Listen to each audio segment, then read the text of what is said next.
السلام علیکم dear viewers. Urdu تاریخی ناولز کی دنیا میں اگر چند ایسے نام گنوائے جائیں جنہوں نے تاریخ کو زندہ کرداروں، سنسنی خیز واقعات اور جذباتی مناظر کے ذریعے پڑھنے والے کے دل میں اتارا ہے تو ان میں اسلم راہی کا نام نمایاں نظر آتا ہے۔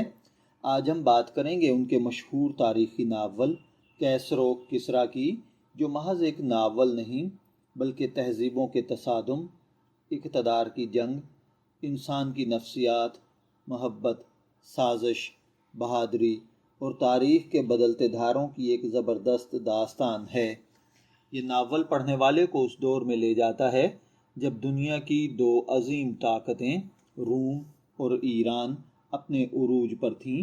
ایک طرف کیسر روم کی طاقت تھی تو دوسری طرف کسریٰ یعنی ایران کی شان و شوکت، لیکن انہی عظیم سلطنتوں کے درمیان ایک نئی طاقت ابھر رہی تھی جو صرف تلوار سے نہیں بلکہ عقیدے، ایمان اور نظریے کی قوت سے دنیا بدلنے والی تھی۔ اس ویڈیو میں ہم جانیں گے کہ اس ناول کی کہانی کیا ہے، اسلم راہی نے تاریخ کو کس انداز میں پیش کیا ہے، کرداروں کی خوبیاں اور خامیاں کیا ہیں، ناول کا سب سے طاقتور پہلو کون سا ہے، اور آخر میں یہ بھی عرض کروں گا کہ آخر یہ ناول آپ کیوں پڑھیں۔ چلتے ہیں اس ناول کے پس منظر کی جانب۔ کیسر و کسریٰ دنیاوی طور پر اس تاریخی دور کے گرد گھومتا ہے جب رومی اور ایرانی سلطنتیں دنیا کی سب سے بڑی طاقتیں سمجھی جاتی تھی۔ ان سلطنتوں کے درمیان کئی دہائیوں تک جنگیں جاری رہیں، خزانے لوٹتے رہے، شہر تباہ ہوتے رہے اور عوام ظلم کی چکی میں پستے رہے۔ اسلم راہی نے اس پورے تاریخی پس منظر کو نہایت مہارت سے ناول میں لکھا ہے۔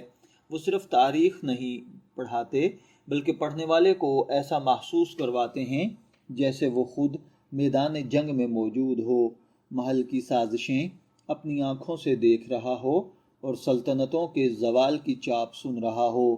ناول کا سب سے بڑا کمال یہ ہے کہ اس میں تاریخ خشک محسوس نہیں ہوتی بلکہ ہر منظر ایک فلمی سین کی طرح پڑھنے والے کے ذہن میں بنتا چلا جاتا ہے۔ اس ناول کا اگر میں خلاصہ عرض کروں تو ناول کی کہانی مختلف کرداروں اور سلطنتوں کے گرد گھومتی ہے۔ ایک طرف رومی دربار کی سیاست ہے جہاں اقتدار کے لیے ہر شخص دوسرے کو نیچا دکھانا چاہتا ہے، دوسری طرف ایرانی سلطنت کی شان ہے جہاں طاقت کے نشے میں انسانیت دم توڑتی نظر آتی ہے۔ ان دونوں سلطنتوں کے بیچ عام انسان پس رہے ہیں، لوگ انصاف چاہتے ہیں، امن چاہتے ہیں، مگر انہیں صرف جنگیں ملتی ہیں۔ اسی ماحول میں ایسے کردار سامنے آتے ہیں جو حق اور باطل کی جنگ کی علامت بن جاتے ہیں۔ ناول میں محبت بھی ہے، انتقام بھی، جنگ بھی ہے، سیاست بھی، روحانیت بھی ہے اور قربانی بھی۔ یہی وجہ ہے کہ پڑھنے والا ناول کے آغاز سے اختتام تک اس کے جادو میں گرفتار رہتا ہے۔ اگر ہم اسلم راہی کے اسلوب کی بات کریں تو ان کی سب سے بڑی طاقت تصویری انداز بیان ہے۔ وہ منظر اس طرح لکھتے ہیں کہ پڑھنے والا صرف پڑھتا نہیں بلکہ منظر کو دیکھتا ہے۔ مثال کے طور پر جنگ کے مناظر، محل کی سازشیں، تلواروں کی جھنکار، گھوڑوں کی ٹاپیں، جلتے ہوئے شہر اور روتی ہوئی انسانیت، یہ سب کچھ اس قدر حقیقت کے قریب محسوس ہوتا ہے کہ پڑھنے والا جذباتی طور پر کہانی سے جڑ جاتا ہے۔ اسلم راہی کی زبان نہایت رواں، سادہ اور پر اثر ہے۔ وہ مشکل الفاظ کی بجائے ایسی زبان استعمال کرتے ہیں جو عام پڑھنے والا بھی آسانی سے سمجھ سکے۔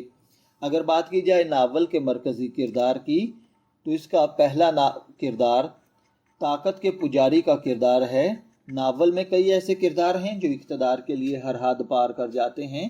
یہ کردار انسان کو اس کی نفسیات ظاہر کرتے ہیں جہاں طاقت انسان کو اندھا کر دیتی ہے۔ اسلم راہی نے ان کرداروں کو صرف برے لوگ بنا کر پیش نہیں کیا بلکہ ان کی نفسیاتی پیچیدگیوں کو بھی دکھایا ہے۔ دوسرے نمبر پر مظلوم عوام ہیں۔ عام انسانوں کی حالت انتہائی دردناک دکھائی گئی ہے۔ سلطنتوں کی جنگوں میں ہمیشہ عوام ہی قربان ہوتے ہیں۔ یہ پہلو ناول کو جذباتی گہرائی دیتا ہے۔ تیسرے نمبر پر بہادر اور نظریاتی کردار ہیں۔ ناول میں ایسے کردار بھی ہیں جو حق، انصاف اور ایمان کے لیے کھڑے ہوتے ہیں۔ یہی کردار ناول کی اصل روح ہیں۔ ان کی قربانیاں پڑھنے والے کو متاثر کرتی ہیں اور ناول کو صرف تاریخی داستان نہیں بلکہ ایک نظریاتی سفر بنا دیتی ہیں۔ اس ناول کا سب سے بڑا کمال یہ ہے کہ یہ صرف ماضی کی کہانی نہیں سناتا بلکہ آج کے دور کا عکس بھی دکھاتا ہے۔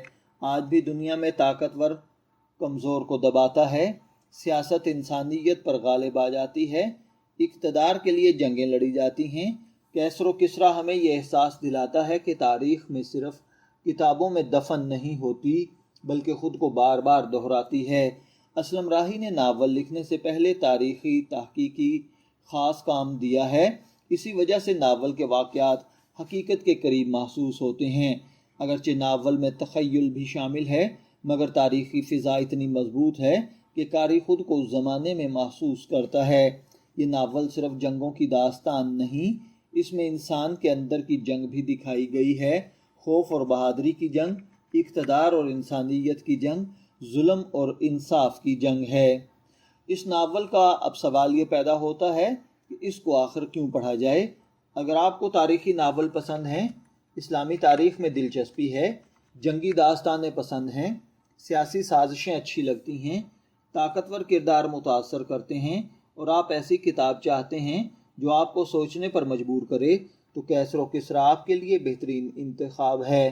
کیسر و کسریٰ ایک ایسا ناول ہے جو پڑھنے والے کو صرف تفریح نہیں دیتا بلکہ اسے تاریخ، اقتدار، انسانیت اور ایمان کے بارے میں گہرائی سے سوچنے پر مجبور کرتا ہے۔ اسلم راہی نے اس ناول میں جس انداز سے تاریخی جذبات، جنگ اور نظریات کو یکجا کیا ہے وہ واقعی قابل تعریف ہے۔ یہ ناول ہمیں سبق دیتا ہے کہ دنیا کی بڑی سے بڑی سلطنت بھی ہمیشہ قائم نہیں رہتی۔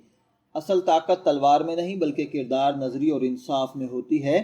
اور شاید اس ناول کا سب سے بڑا پیغام، کیسر و کسریٰ صرف ایک تاریخی ناول نہیں بلکہ یہ طاقت کے غرور اور انسانیت کے بقا کی داستان ہیں۔